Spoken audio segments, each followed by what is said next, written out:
마지막 황제의 마지막 모습. 진시황이 화려하고 웅장한 행차를 보고 난 후 황후는 저놈을 죽이고 내가 저 자리를 대신하겠다고 담대하게 말하자 옆에 있던 숙부 항량은 깜짝 놀라 서둘러 그의 입을 막았다고 합니다. 또 다른 영웅인 유방은 같은 광경을 보고 오호라, 대장부라면 저 정도는 돼야지 하고 감탄했다고 합니다. 최초의 황제였던 진시황의 행렬은 당연히 대단했을 것입니다.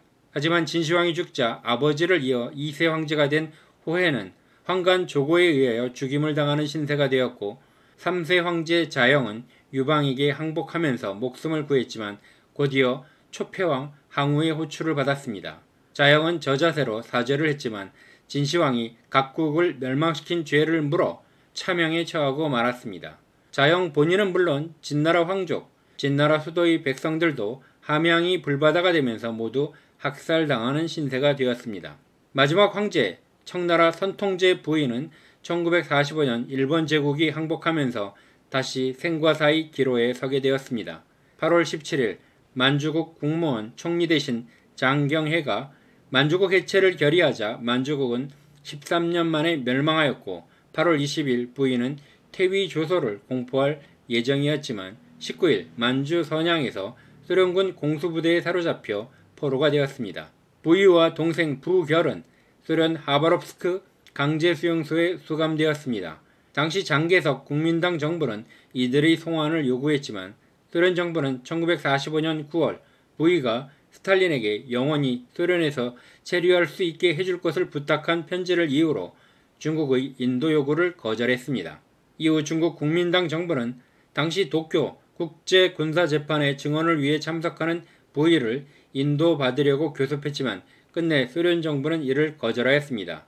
한때 소련이 일제가 부위를 이용하여 만주국 괴뢰 정부를 세운 것처럼 동북지방에 완충국을 세우려고 모의한다는 주장도 있었지만 억측으로 결론이 났습니다.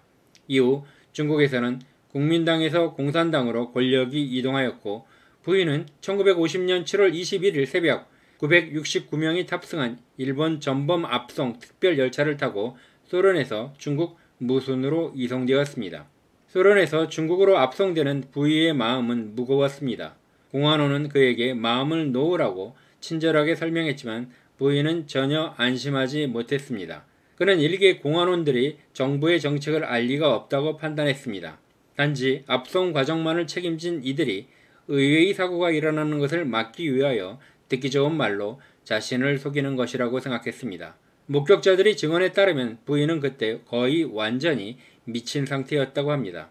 오른쪽 볼 근육이 경련을 일으켰으며 아무 꺼리낌도 없이 차 칸에서 왔다 갔다 하며 쉴 새 없이 중얼거렸다고 합니다. 그래서 다른 사람들은 그의 좌석 옆을 지날 때마다 머리를 숙이고 지나다녀야 했다고 합니다. 그의 괴상망측한 모양을 보는 것이 부담스러웠던 것입니다. 열차가 만주 장춘역에 이르자 부인은 더욱 안절부절 못했습니다. 그는 혼잣말로 여기는 내가 만주국 황주로 있던 곳이다. 이제 다들 모였을 것이다. 나를 공개재판하려는 것이다. 라고 중얼거렸다는 것입니다. 1950년 8월 4일 아침 부위 일행은 열차로 이동하였는데 극도로 긴장된 상태였습니다.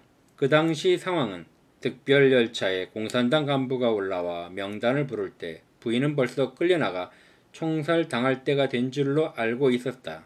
그는 갑자기 조카 앞에 무릎을 털썩 꿇더니 엉뚱하고 미친 소리를 하는 걸 모두가 부추겨 일으켰다. 통근버스에 갈아탄 후 부인은 또 조카의 손을 잡고 중얼거렸다. 이젠 끝장이다. 끝장이야. 내가 널 데리고 태고조 황제에게 가게 됐구나. 널 데리고 조상들에게 가게 됐어. 라고 기록되었습니다. 하지만 예상과는 달리 일행들은 심양역에 하차하여 버스로 심양시의 동북공안부 청사로 이동하였습니다. 그 당시 모습을 공안부 처장은 이렇게 기억했습니다. 부위가 제일 먼저 버스에서 내리고 그 뒤를 만주국 8대부 10여 명의 대신들이 따랐다. 그 중에는 만주국 국무총리 장경회 등이 있었다. 버스에서 내린 뒤 부위가 앞장서 계단을 오르는데 여전히 황제의 존엄을 과시하고 있었다. 그 뒤를 국무총리였던 장경회가 따르고 그의 뒤를 또 여러 대신들이 두 줄을 지어 따랐다. 임금과 신하의 구분이 아주 분명했다. 도착한 2층 회의실에서 공산당 간부들은 차례로 자기소개를 한 뒤 자리에 앉게 한 다음 그들이 나라를 배반하고 적에게 항복한 죄를 저질렀다고 지적했습니다. 엄숙하고도 진지한 분위기에서 약 1시간 진행되었는데 부인은 무척 긴장한 상태였습니다. 이후 부인은 전범관리소에서 생활하게 되었습니다. 그는 이제까지 황제로서 가졌던 습관을 하루아침에 버리기 힘들었던 것으로 보여집니다. 당시의 기록에는 그는 계속 방 안에 틀어박혀 바깥 세상에 잘 나오지 않는 제왕의 습관을 유지하면서 비천한 신하며 백성들과 접촉하기를 꺼렸다.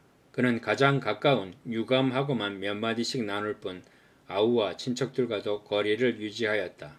우리 모두는 취침 전에는 언제나 세수한 물로 발을 씻곤 했지만 부인은 열흘 넘도록 심지어 수십일이 지나도 발을 한 번도 씻지 않았다. 모두들 그의 발에서 구린내가 난다고 말해야만 그는 비로소 유감이 그에게 발을 씻는 것을 허락하였다.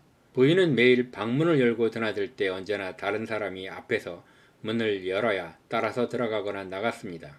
그 자신이 문을 열고 드나들 때는 언제나 손수건이나 종이로 손잡이를 싸서 쥐고 문을 열었습니다.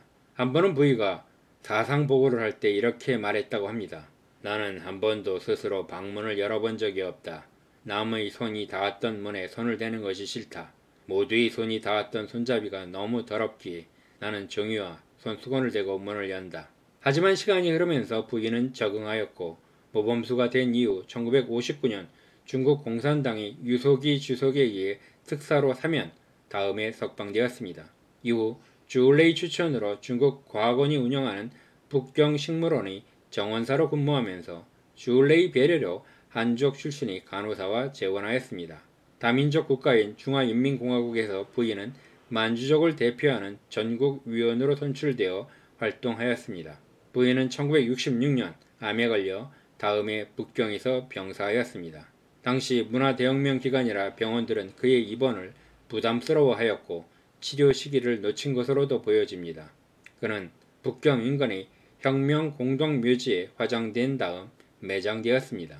부인은 청제국 서태후에 의하여 3살 때 황제가 되었습니다. 3년 만에 물러났다가 12살 때 장훈에 의하여 다시 황제가 되는 복벽이 이루어졌지만 12일 만에 물러났습니다. 29살에는 다시 일본 관동군이 세운 만주국의 허수아비 황제가 되기 위해 스스로 만주를 찾았지만 일본이 패망하면서 13년 만에 물러나게 되었습니다. 5년간 소련에서 포로 생활을 하였고 9년간 중국에서 수감 생활을 하였습니다. 그는 급전직하한 삶에서 죽음의 공포를 느꼈고 살아남기 위하여 수많은 가면을 써야만 했습니다. 한때는 만인지상으로 군림하는 황제의 삶을 살기도 했고 추락하여 비좁은 감옥에서 갱생하는 죄수의 삶을 살아가야만 했던 그는 자신의 진정한 정체성을 어디서 발견했을지 모르겠습니다. 왕자와 거지, 양극단의 삶을 모두 맛본 극과 극의 삶을 체험한 인물이라는 생각이 들면서 자연인 부인은 어떤 모습일 때 편안함을 느꼈을지 궁금해지기도 합니다.